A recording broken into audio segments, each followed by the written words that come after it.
Menjelang kedatangan obor Asian Games 2018, pemerintah Kota Palembang yang dipimpin langsung PLH Wali Kota Palembang Harobin Mustafa melaksanakan rapat pemantapan Asian Games Torch Relay 2018 di ruang rapat Parameswara Setda Kota Palembang. Ketika ditemui, PLH Wali Kota Palembang Harobin Mustafa mengatakan, rapat ini sendiri bertujuan untuk menentukan posisi bagi semua pihak baik dari jajaran OPD dan ASN Kota Palembang, BUMN, BUMD, perusahaan swasta, TNI hingga Polri pada pawai obor Asian Games. Selain itu juga dibahas terkait kelancaran dan keamanan jalur yang akan dilintasi pawai obor Asian Games.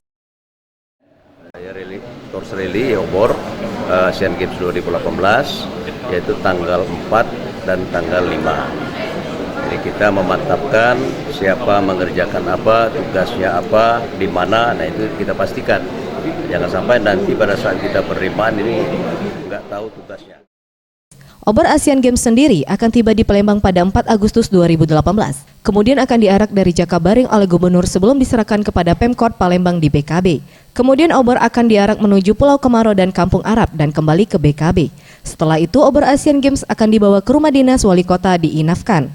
Kemudian pada 5 Agustus 2018, obor akan kembali diestafetkan kepada tim pembawa obor untuk diserahkan ke Kabupaten Banyuasin. Diharapkan dengan pawai obor ini, masyarakat di Palembang dapat mengetahui dan merasakan suasana Asian Games 2018. Tim Liputan, Sriwijaya TV.